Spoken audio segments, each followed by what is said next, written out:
Yo guys, what is good? Welcome back on the Uncle Sharma channel. Hope you guys are doing well. You know what time it is. We are here to do the Inter versus Hellas Verona preview.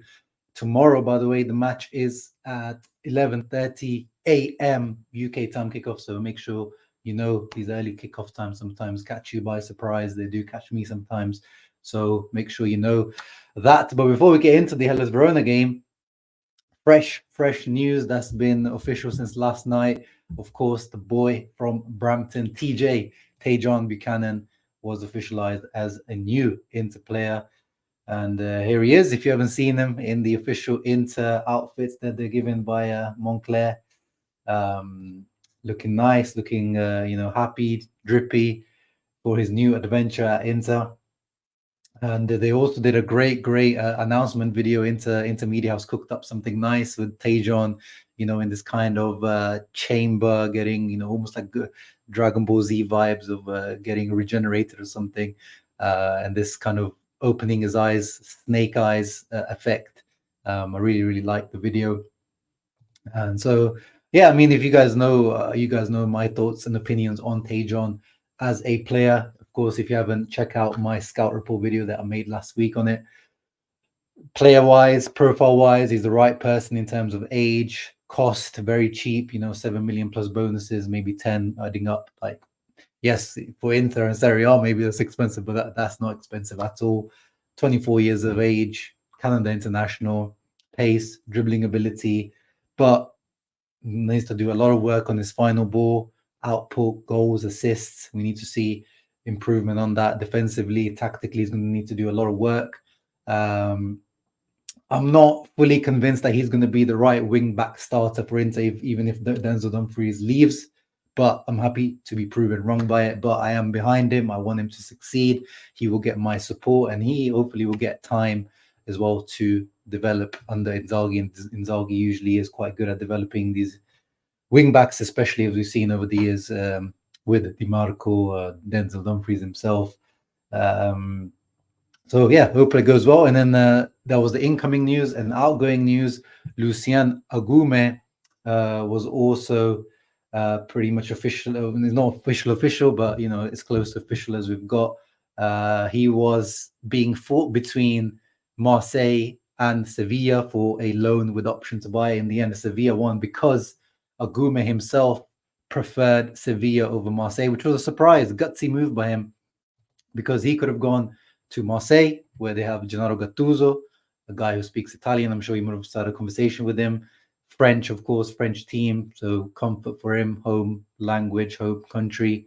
But instead, he chose a team, Marseille, and Marseille are fighting for Champions League, whereas now Sevilla, the team he's chosen, is near relegation. I think they're only a few points off relegation in La Liga, surprisingly, even though they do have a good team on paper.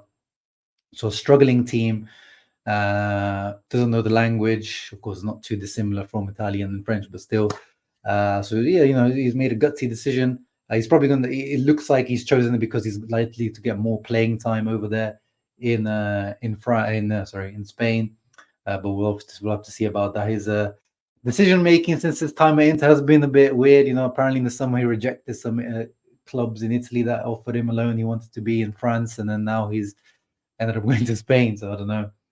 And earlier today in my on my Twitter, I put up a poll asking early predictions: will Agoume be redeemed by Sevilla, because the reported buyout clause option to buy is around 8 million euros, and most people believe no, and I am in the no camp as well. I'm surprised actually that a lot of people thought it was a lot of yes, because you know what it is. Sevilla struggling.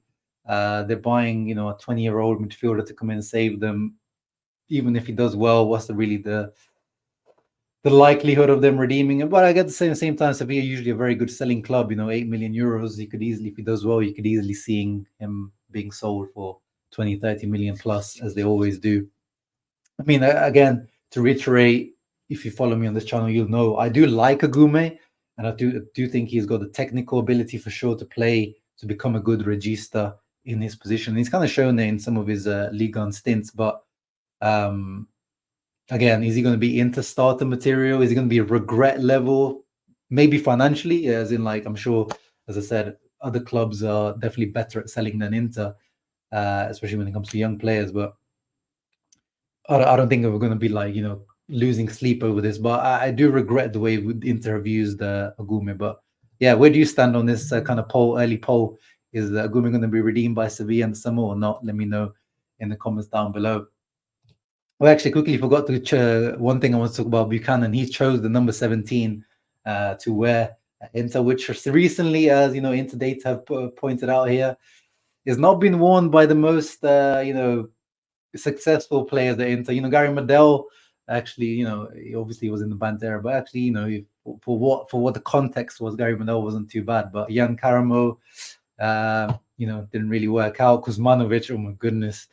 Mariga was, I guess, he didn't actually do much, but he won things with us, and then afterwards it's kind of just, even Cannavaro, who obviously is one of the greats of Italian football, but for Inter he wasn't at all. So hopefully he number 17 works out better for Tajon.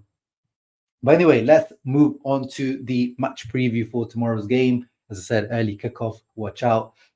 Benji Pavard back in the starting 11. That is the prediction by Sky Sport Italian. We've been waiting for, of course, Bisek has been doing great, but how long is really? Don't forget, Benji Pavard was Inter's marquee signing of the summer. 30 million euros from Bayern Munich. So, our most expensive signing. So there's only so much time you can keep Bisek into the team. And I think it makes sense. I know Bisek has been doing well, but at some point you got to reintegrate Benji Pavard into the team. Cherby continues to start. This is one, I've been saying for the last 2 or 3 weeks now, because of course De Vrij injury, but De Vrij is back from injury. I would like to see Cherby starting to get more rest. But it seems like Inzaghi just cannot do without him. And then the other news, actually, this has been updated recently because this morning Darmian was starting at right wing back, but Denzel Dumfries looks like he's coming back into the starting lineup. And let's see if the Tajon Buchanan signing has the same effect on Dumfries as the Cuadrado signing that this summer. Remember, at the beginning of the season, Denzel Dumfries was on fire. He was a man on a mission because he saw some competition. Maybe he needs to fight for that new contract. At the moment, there's no agreement. He wants a lot more than Inter are offering. Maybe this could be his way of convincing Inter, but I agree with it. Darmian's also needed a rest. Even his teammates were joking under some of his Instagram recently that, time to rest, bro, time to rest. Because everyone knows he's been playing right centre back, right wing back, especially since Dumfries' injury, he's been a bit overworked. So I think it makes sense to bring Dumfries back in. Midfield, yeah, we know what the deal is. Unless Mkhitaryan or Çalhanoğlu have caught AIDS or something, there is no way that these guys are dropping out of the midfield. This one, Hellas Verona at home. This is one of the games where, when else are you going to start Frattesi? But again, Inzaghi is really, this process of integrating Frattesi seems to be a slow one at the moment. But there's not much argument from my side, but I would, personally speaking, would like to see Frattesi in this type of game at least.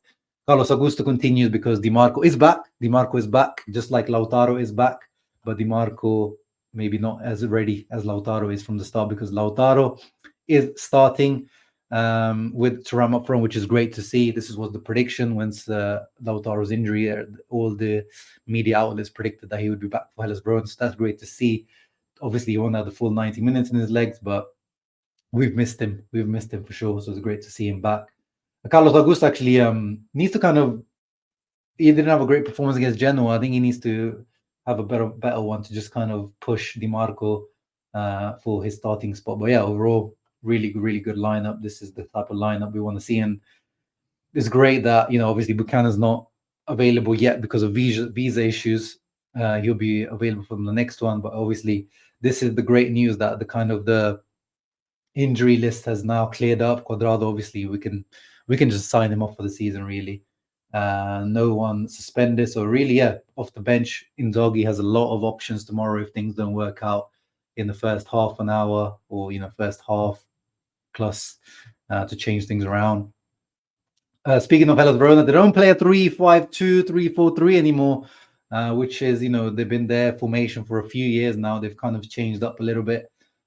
Players to watch out for: Josh Doig, on the left wing back. He might be off to Torino soon. I mean, in general, Hellas Verona are doing a clear out recently. I don't know if you've kept up. Like Terracciano, their right back, is going to Milan. They're also in talks to sell probably the best player this season in Gonj to Fiorentina. I think Thomas Henry is also on his way out, potentially to Genoa. Yeah, like they're doing a complete clear out. They sold Issa Keane, their centre back, the press centre back, to Atalanta.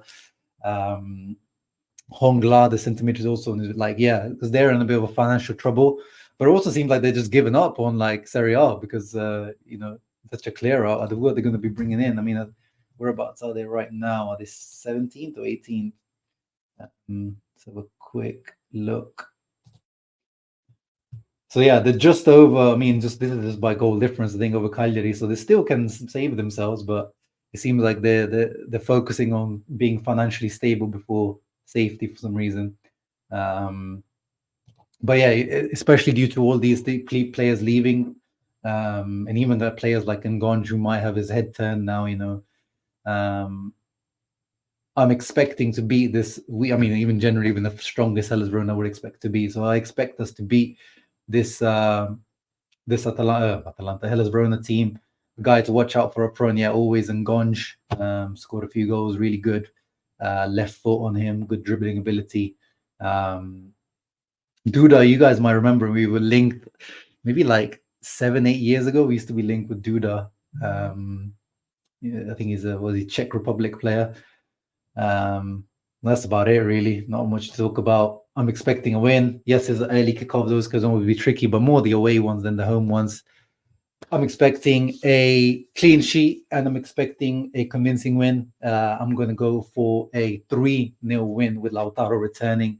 And then maybe a Carlos Augusto goal as well. That's my prediction. You guys let me know in the comments down below what your thoughts is on the match tomorrow and on Tajon Buchanan signing and on Lucien Agoumé leaving. Leave a thumbs up. Subscribe to the channel. Ciao ragazzi. Oh yeah, by the way, in terms of post-match reaction, I think it won't be live tomorrow. I'm going to a birthday party, so I might be busy. So it might be the day after the live match reaction, but I'll catch you at some point definitely over this weekend. Ciao ragazzi.